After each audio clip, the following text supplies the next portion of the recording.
conocer quiénes son los israelitas, cuál es su cultura y qué papel juegan hoy en medio de nosotros. Bueno, las hermanitas que llegaron, aquí hay unas libretas para que tomen nota de lo que se está educando. Y el hermano Harry trajo el amor del Señor, ¿verdad? Esta libretita. Hermana, yo sé que ella va a tomar una nota. Para decir lo que haga.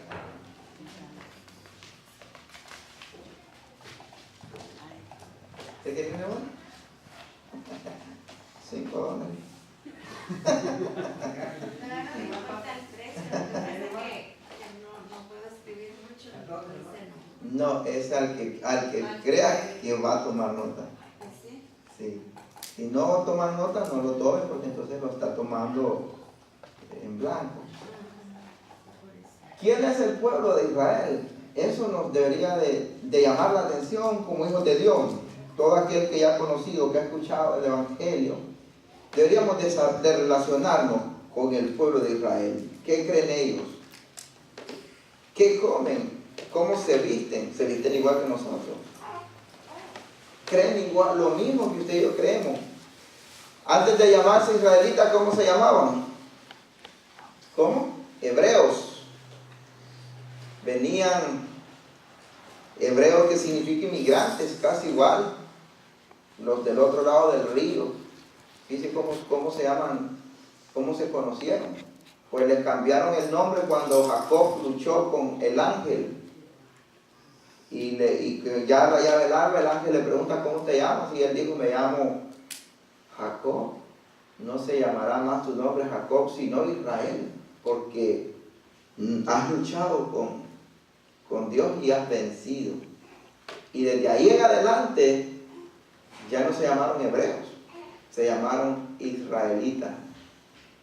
Fíjense que es interesante que la Biblia nos da las pautas del pueblo de Israel. Así que bueno, eso es muy importante. Hoy vamos a estudiar Emmanuel. ¿Qué significa Emmanuel? Dios con nosotros. El ungido de Dios en medio nuestro. Y ya antes de yo leer un texto de la Biblia y de hacer una oración de introducción, voy a leerles algo que creo que es importante que nosotros lo escuchemos. Hay un comentario que se llama el Beacon. Este comentario nos ayuda a nosotros para auxiliarnos en aquellas frases o palabras que no entendemos.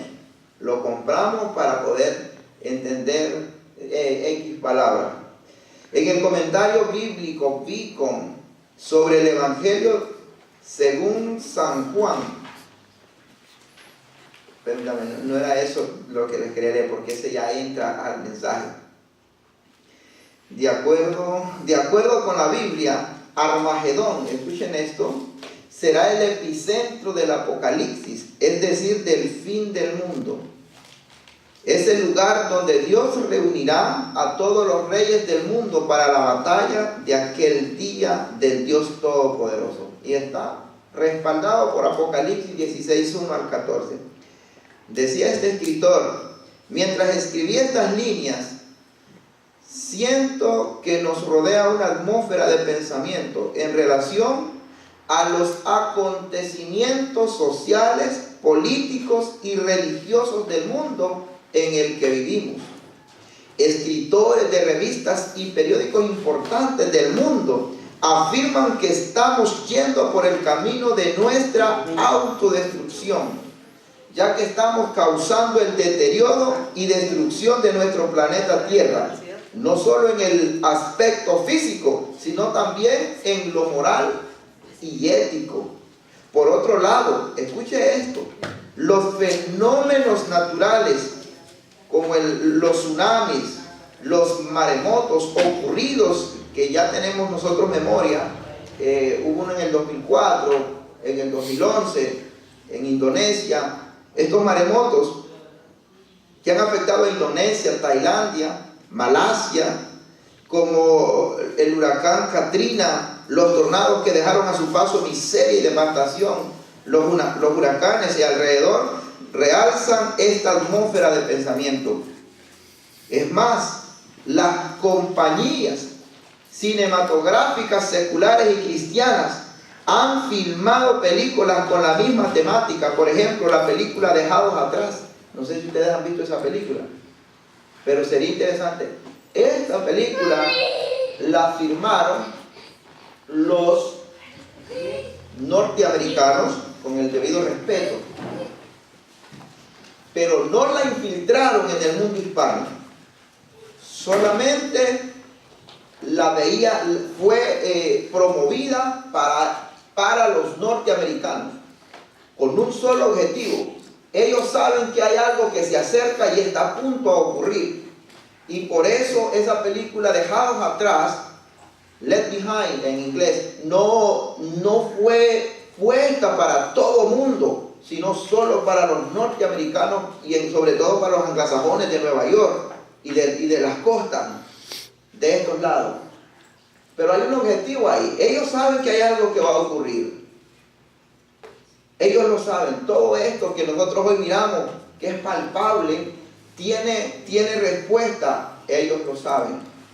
Por eso quizás usted se sorprenda en temas que vamos a tocar acá, que nunca ha escuchado. Esa película es bueno que usted se siente y la vea con sus hijos, porque habla acerca de la segunda venida de Cristo. Y la pusieron solo para ellos. Bueno, que Dios les ayude. The Thing, junto a la serie de libros de ficción, narran las cautivantes historias de aquellos a quienes después del rapto de la iglesia son dejados atrás y experimentarán la tribulación y otros grandes acontecimientos antes del regreso de Cristo a la tierra. Otra película cristiana que muestra el mismo tema es Código Omega 2.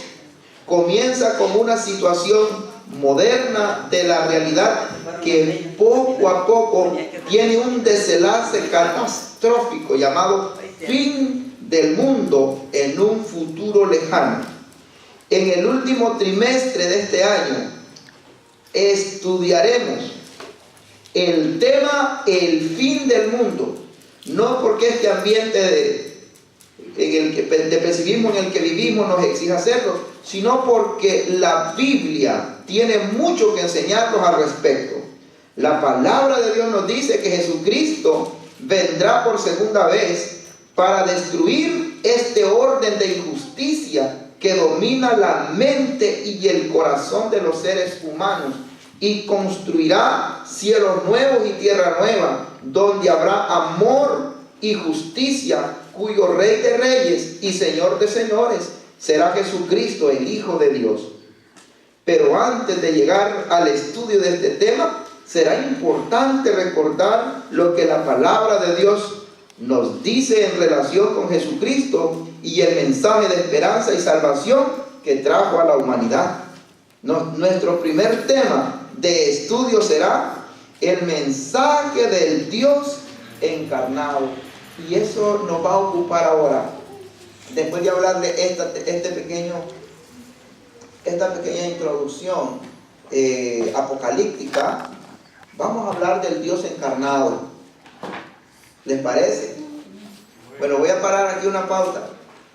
Nuestro hermano Harry nos trajo esta libretita, y todo el que quiera tomar una para hacer apuntes de lo que estamos estudiando los domingos en la escuela dominical puede tomarla.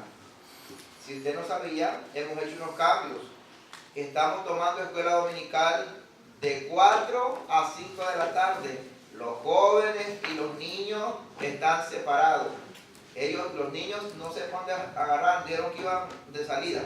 Salieron, si no llegaron a las 5 minutos les dieron para que llegaran, no llegaron hasta las 4 y 5. Se fueron los que habían. Por eso tenemos los que están aquí hoy. Pero el otro domingo vengan a las 4 porque los niños tienen su escuela dominical. Los jóvenes tienen su escuela dominical, están con la hermana Diana por ahora, creo. Y no sé dónde están, hermano. Abajo. ¿Están abajo? Sí, porque ahí está Christopher para que lo llevaran.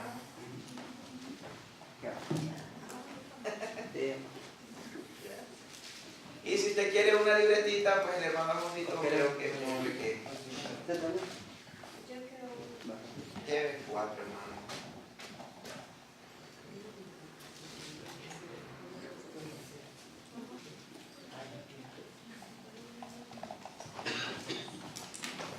Son temas importantísimos que vamos a estar tratando.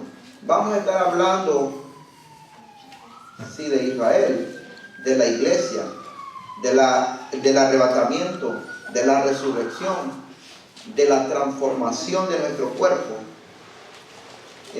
Trataremos el tema de los 2 olivos, los 2 testigos. Y si Dios nos ayuda, vamos a ver el trono blanco, el último día del planeta, el juicio final. Vamos a ver también el tema del milenio. ¿Quiénes van a estar en el milenio? ¿Quiénes son los 144,000 sellados? Si realmente son los testigos de Jehová, si lo son o no. Estudiaremos temas como las religiones comparadas. ¿Quiénes son los musulmanes? ¿Quiénes son los hindúes, los Hare Krishna, el catolicismo? Entre otras, no voy a mencionar por ahora, pero mencionaremos todo eso en las escuelas dominicales. No estamos predicando mensajes ahorita evangelísticos, estamos en una escuela dominical. Y ahorita el domingo pasado estuvimos estudiando quiénes somos y por qué estamos aquí. Y para completar aquel tema, hoy, aquellos que estuvieron, ¿pueden levantar la mano el domingo? Ok. Entonces usted sabe quién es. Usted sí sabe quién es. ¿Y por qué está aquí? ¿Sí? ¿Podemos dar la respuesta? ¿Quiénes somos? Somos la imagen de Dios Todopoderoso. Vivimos para su propósito. ¿Por qué estamos aquí, verdad? Porque vivimos para adorarle a Él. Y estamos acá con una misión. Excelente. Excelente. Bueno, concluyamos ahí. Entremos entonces a conocer cuál es el tema que vamos a estudiar. Increíble. Dios con nosotros. ¿Verdad que es algo increíble, hermano? Dios con nosotros. Vamos a leer Filipenses 2, 9 al 11.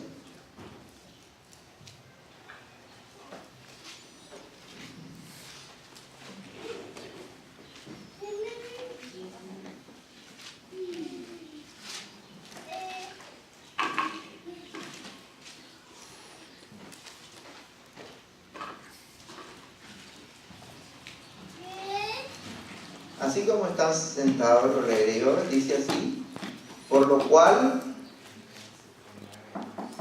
Dios también le exaltó hasta lo sumo y le dio un nombre que es sobre todo nombre. Verso 10: para que en el nombre de Jesús se doble toda rodilla de lo que está en los cielos y en la tierra y debajo de la tierra, y toda lengua confiese que Jesucristo es el Señor, para gloria de Dios Padre.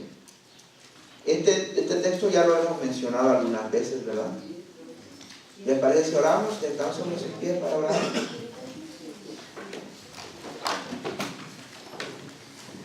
Padre, en el nombre de Jesús, te damos gracias esta tarde porque nos hemos reunido, Señor, con el propósito de estudiar esta clase, Señor amado, de la escuela dominical. Pido, Dios, tu dirección del principio al fin, Señor, de este servicio. Que tu gracia y tu favor sea sobre nuestras vidas, Señor. Que tu Espíritu Santo alumbre los ojos de nuestro entendimiento para que comprendamos las verdades eternas, Señor, que están escritas en la palabra sagrada, Señor amado. Y que juntos, Padre, exploremos esta palabra y que podamos enriquecer nuestro conocimiento, Dios amado, para que ninguna otra doctrina que no confiese que Jesucristo es el Señor nos quite, Señor, a nosotros de nuestro corazón, de nuestro espíritu, esa seguridad y esa confianza que tú nos has dado de que somos tus hijos y que somos llamados para vivir contigo. Gracias, te damos gracias en el nombre de Jesús. Amén. Qué bueno, siéntense.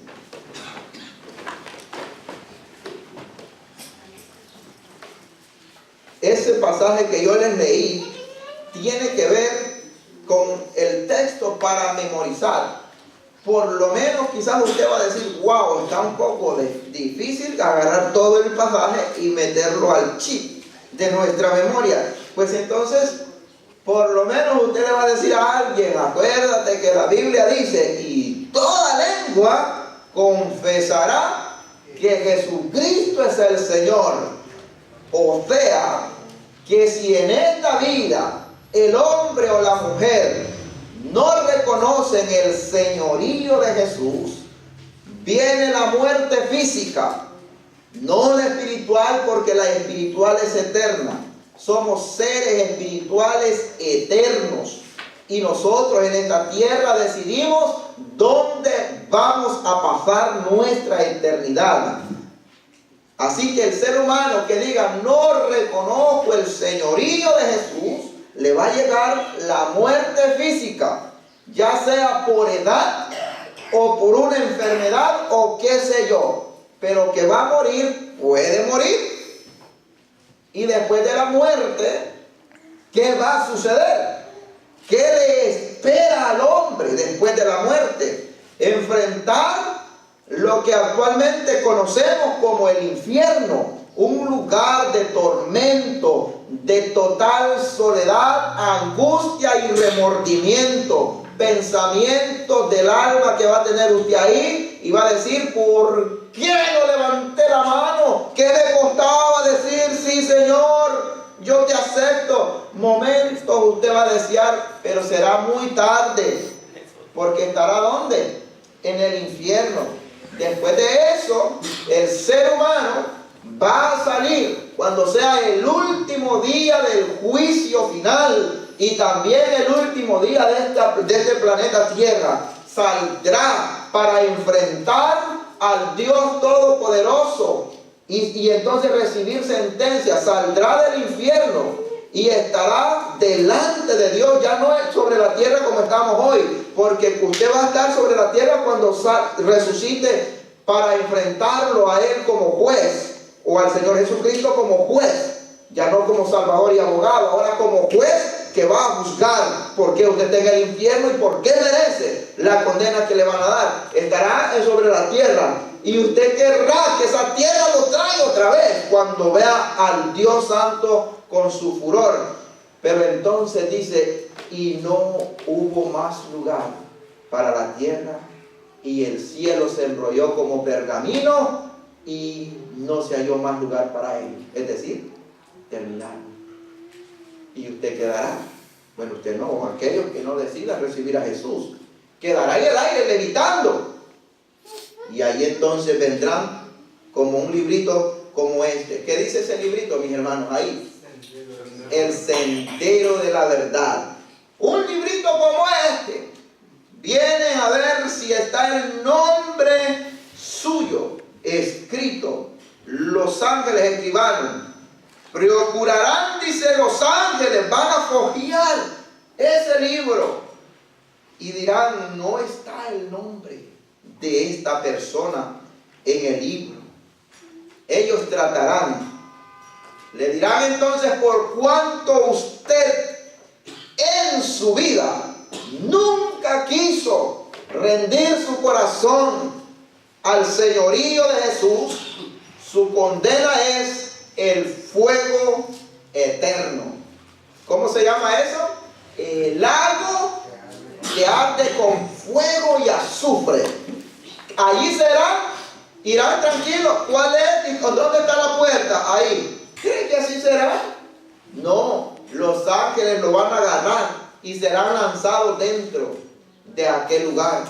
Ese es el último castigo que el ser humano tendrá para siempre jamás. Pero si usted hoy en día a veces siente que no puede luchar con algunas cositas en esta vida y se siente atribulado, se siente confuso, imagínese entonces cuando esté separado totalmente del Señor, que no hay más lugar, no hay más chance. Cuando enfrente a Jesucristo como juez, usted va a llegar y le van a decir, es un ejemplo de que puedo tomar a alguien como ejemplo. Ay, se me escapa. Denme un nombre ustedes. Álvaro. Cristina, no, tenemos. Bueno, digamos un nombre que no sea de ustedes, para no meterlos a problemas. Juan, bueno, tal vez no hay un Juan aquí. Juan, ya llega el turno de Juan, el juicio final. Y cuando Juan llegue delante del juez, se arrodillará. Jesucristo es el Señor. Toda lengua tendrá que confesar. Y entonces se parará para recibir sentencia. Porque procurarán hallarlo en el librito y no lo hallarán. Entonces le dará sentencia. Pero toda lengua que venga a juicio final tendrá que confesar que Jesucristo es el Señor. Así que no espere llegar hasta ese día para decir que Jesucristo es el Señor, ¿sabe? Lo podemos decir hoy. Jesucristo es el Señor. Señor, gobierna mi vida, gobierna mi corazón, gobierna mi mente. Sé mi luz, sé mi guía, sé mi verdad, sé mi justicia, mi esperanza. Eso sí lo podemos decir hoy. Hoy hay oportunidad de decirle al Señor, no esperar esos días, porque son muy duros, ¿saben? Bueno, las catástrofes, sean naturales o no tienen un denominador común, sacan a luz lo mejor y lo peor de la gente, del pueblo o del país que sufre esa tragedia. Eso fue lo que sucedió el 29 de agosto del 2005, cuando el poderoso huracán Katrina atacó el Golfo Norte de los Estados Unidos, afectando con sus lluvias torrenciales y fuertes vientos las ciudades de Mississippi, Alabama, Luisiana, y el impacto y destrucción fue mayor en la ciudad de Nueva Orleans. Esto no es nuevo para ustedes, fue una noticia muy fuerte. ¿Qué fue lo que sucedió? Los diques que fueron construidos para contener las aguas del mar y proteger a la ciudad de Nueva Orleans fueron destruidos por el huracán Katrina. ¿Qué tiene que ver este incidente con la lección de hoy? ¿Y cómo se llama la lección de hoy? Increíble. Dios con nosotros. O usted puede decir Emmanuel, que es lo mismo. La llegada primero de Juan el Bautista y enseguida la de Jesucristo, el Hijo de Dios, rompieron diques religiosos. Cuando hablamos de diques, ¿saben qué son esas cosas?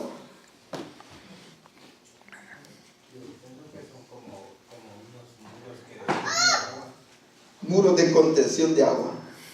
¿Ya? Como represa.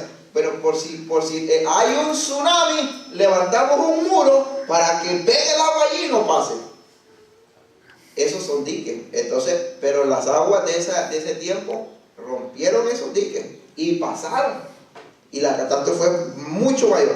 Entonces, en el aspecto religioso del tiempo de Juan el Bautista y del tiempo de Jesús, también habían grandes muros de contención, pero a nivel religioso, ¿verdad? Que se practicaba el judaísmo y entre otras prácticas.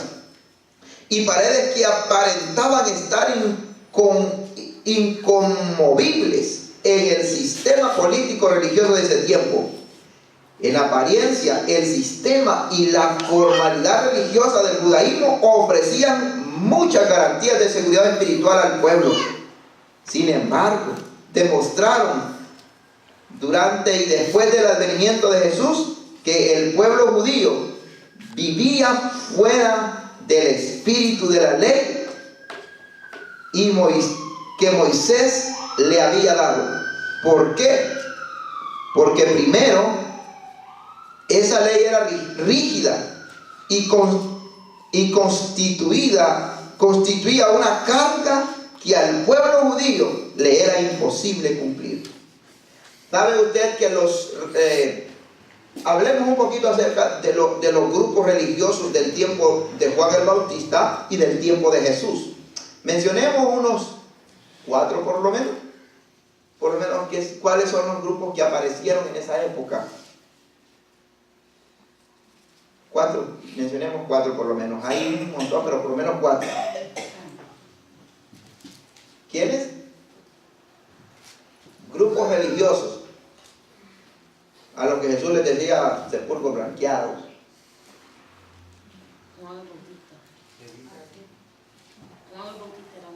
Estaban los fariseos, ¿no? Ahora hagamos la diferencia. ¿En qué se diferenciaban los saduceos de los fariseos? Porque los fariseos eran un grupo religioso y los saduceos era otro grupo religioso. ¿En qué se diferenciaban ellos? ¿Cuál era la diferencia? Saduceos y fariseos. La diferencia es que los fariseos por lo menos creían en la resurrección de entre los muertos. Los saduceos no. Ahí había muchas diferencias. Los fariseos pertenecían a una escuela. Bueno, no voy a mencionar esas cosas. Juan el Bautista perteneció a una escuela, creo que se llamó la escuela de los esenios. Ese era el grupo religioso donde Juan el Bautista fue educado. No apareció predicando tan solo así, fue lleno del Espíritu Santo, empoderado, pero él fue educado. Y es necesario. A otro grupo que apareció en ese tiempo, muy peculiar, se llamó los celotes. No elotes, celotes, con Z, celotes. Ahí se conocen los celotes. Entonces aparecieron, por lo menos, mencionamos esos 4 grupos religiosos que levantaban grandes divisiones y que decían tener la verdad, la última palabra, eran ellos. Y Jesucristo y Juan el Bautista tuvieron que romper esas posturas religiosas.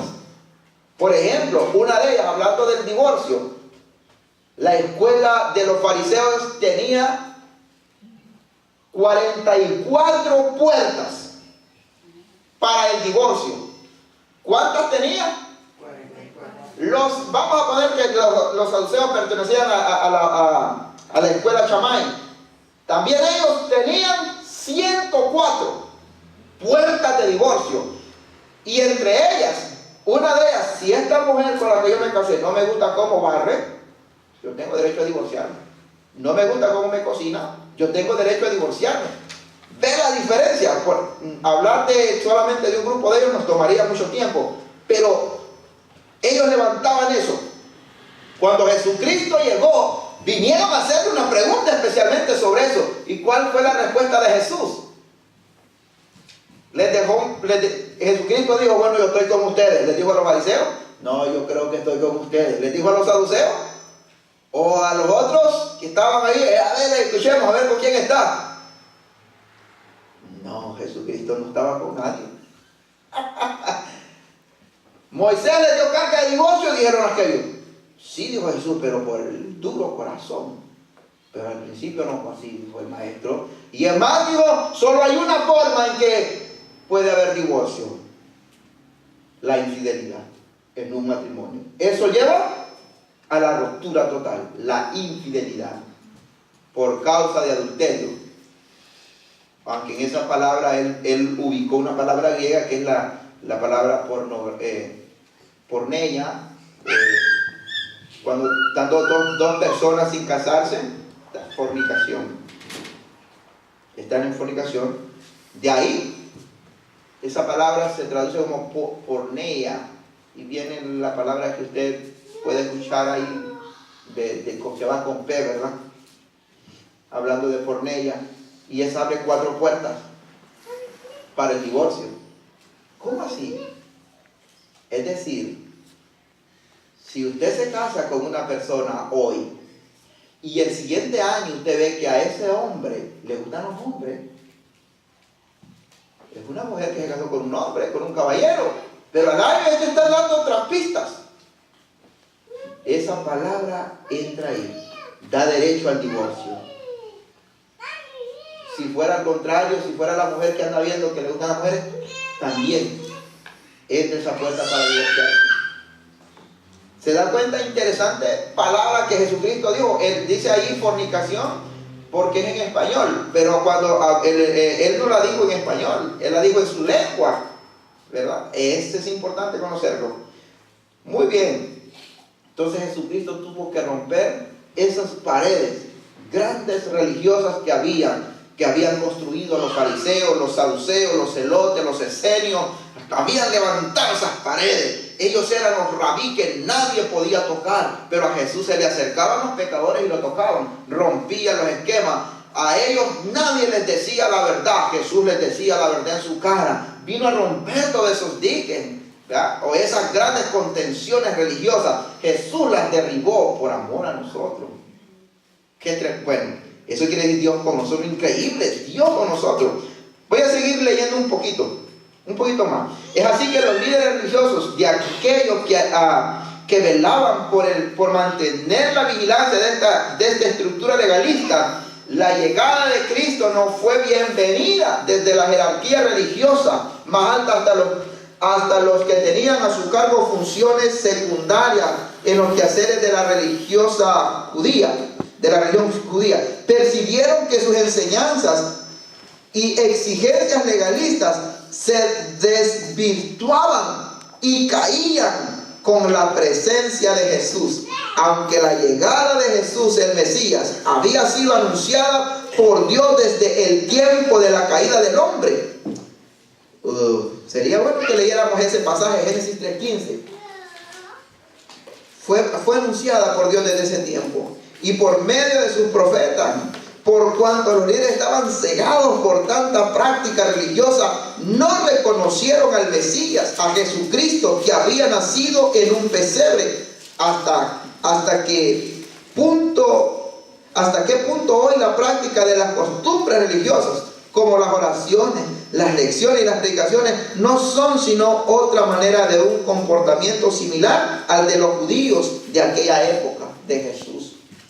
A veces. Aquí no.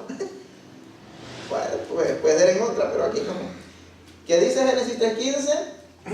Y pondré enemistad entre ti y la mujer, y entre tu simiente y la simiente de la mujer, la simiente de la Virgen María. Síganlo leyendo. Esta te herirá en la cabeza. Y esta te herirá en la cabeza. ¿Cuál es? La simiente de la Virgen María. Te herirá en la cabeza. Y engañar. El calcañar.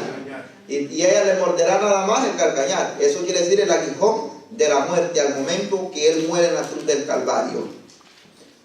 Así que desde allí es anunciado la llegada de Jesucristo. Pero estos líderes religiosos levantaron tan grandes estructuras que no se dieron cuenta que Jesús estaba en medio de ellos.